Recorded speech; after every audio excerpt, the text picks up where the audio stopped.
Axial flux Motors को electric vehicle और उससे भी ज्यादा जरूरी इलेक्ट्रिक एविएशन का फ्यूचर माना जाता है, क्योंकि इनका torque to weight ratio high होता है, जो कि एयरक्राफ्ट के लिए आइडियल रहता है। रोल्स रॉयस और मैग्नेक्स जैसी कंपनियां इन मोटर्स पर काफी रिसर्च कर रही हैं। इंटरेस्टिंग यह है कि सबसे पहला इलेक्ट्रिकल जनरेटर जो कि जीनियस माइकल फैराडे द्वारा डेवलप किया गया था, एक एक्सियल फ्लक्स टाइप था। आप देख सकते हैं कि axis of rotation flux lines के पैरेलल है, पर उस समय उसके महत्व को नहीं समझा गया।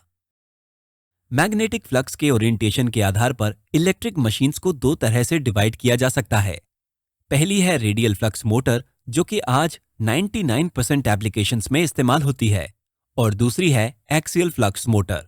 रेडियल फ्लक्स मोटर में magnetic flux axis of rotation के परपेंडिकुलर होता है।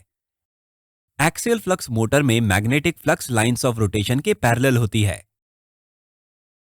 चलिए अब देखते हैं कि एक्सियल फ्लक्स मोटर कैसे काम करती है। एक्सियल मोटर्स का ऑपरेशन परमानेंट मैग्नेट और इलेक्ट्रोमैग्नेट के बीच के इंटरैक्शन पर आधारित है। जब कॉइल्स एनर्जाइज होती है तो वो इलेक्ट्रोमैग्नेट बन जाती है।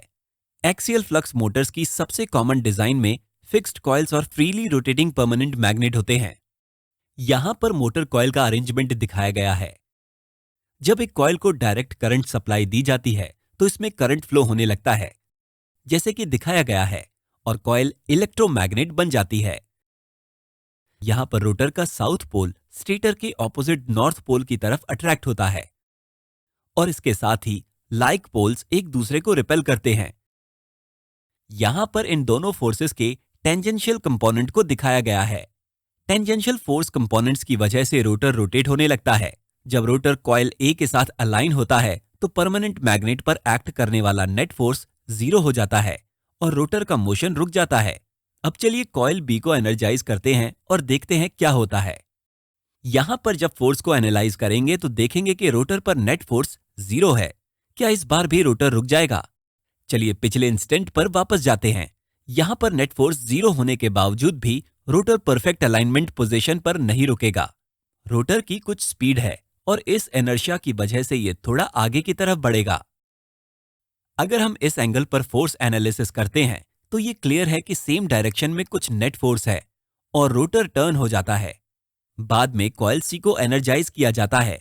उसके बाद अगले हाफ रोटेशन में फिर से कॉइल ए एनर्जाइज होती है, लेकिन इस बार उसकी पोलैरिटी ऑपोजिट होती है क्योंकि सप्लाई का डायरेक्शन चेंज कर दिया जाता है। ये प्रोसेस लगातार रिपीट होता रहता है और रोटर रोटेट करता रहता है। लेकिन इस ऑपरेशन में आप देख सकते हैं कि दो कॉइल्स हमेशा डेड रहती हैं। ये कॉइल्स मोटर के पावर आउटपुट को बहुत ज्यादा कम कर देती हैं। यहां पर इस प्रॉब्लम को सॉल्व करने की एक ट्रिक है। हमको दूसरी वाली कॉइल से ऑपोजिट पोलैरिटी का करंट पास करना होता है। इसे आसानी से समझने के लिए चलिए नियरेस्ट मैग्नेट पेयर पर फोकस करते हैं। आप देख सकते हैं कि किस स्टेटर साइड पर दो साउथ पोल साथ हैं। इन दो पोल्स का कंबाइंड इफेक्ट यहां पर होगा और इसके बेसिस पर हम आसानी से फोर्स को एनालाइज कर सकते हैं। यहां पर फिर से एक नेट टेंजेंशियल फोर्स डेवलप होता है। ये कंबाइंड इफेक्ट रोटर से ज्यादा टॉर्क और पावर आउटपुट प्रोड्यूस करता है। इंटरेस्टिंग ये है कि इस प्रोसेस में मोटर का भी एक कांस्टेंट टॉर्क आउटपुट होता है। सवाल यह है कि आप कैसे डिसाइड करेंगे कि कंटिन्यूअस रोटेशन के लिए आपको किस कॉइल को एनर्जाइज करना है। इस पर्पस के लिए हम स्मार्ट इलेक्ट्रॉनिक्स कंट्रोलर यूज करते हैं। सेंसर रोटर की पोजीशन का पता लगाता है और इस जानकारी के आधार पर कंट्रोलर डिसाइड करता है कि किस कॉइल को एनर्जी देनी है। थ्योरेटिकली इस तरीके की रेक्टेंगुलर पल्सेस एक्सियल मोटर्स के लिए कांस्टेंट टॉर्क आउटपुट प्रोड्यूस करती है। लेकिन प्रैक्टिस में जब आप फेस करंट को अचानक से स्विच ऑन या स्विच ऑफ करते हैं तो बाकी दो फेसेस में टॉर्क की क्वालिटी पर असर पड़ेगा। इस इशू को सॉल्व करने का सबसे अच्छा सॉल्यूशन है कि फेस करंट को धीमे धीमे किल या रेज किया जाए। एग्जाम्पल के लिए यहां पर कॉइल ए के करंट को धीमे धीमे बढ़ाया जाता है और कॉइल बी और सी के करंट को धीमे किल किया जाता है। चलिए एक्सियल फ्लक्स मोटर को आमतौर पर इस्तेमाल की जाने वाली motor radial flux induction motor के साथ कंपेयर करते हैं। पहला डिफरेंशिएटिंग फैक्टर मशीन का फ्लक्स फ्लो पाथ है। अगर आप दोनों मोटर्स के मैग्नेटिक फ्लक्स पैटर्न को कंपेयर करेंगे तो आप देख सकते हैं कि एक्सियल मोटर का flux flow path induction motor की तुलना में काफी ज्यादा डेंस और छोटा है। फ्लक्स पाथ को कंपेयर करने के लिए चलिए FEA की मदद लेते हैं।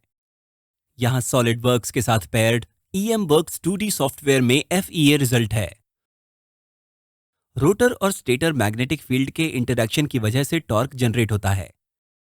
इंडक्शन मोटर में कुछ फील्ड लूप्स कभी भी रोटर के साथ इंटरैक्ट नहीं करते, जबकि एक्सियल मोटर में ज्यादातर flux lines useful work area में होती है और टॉर्क जनरेट करती हैं।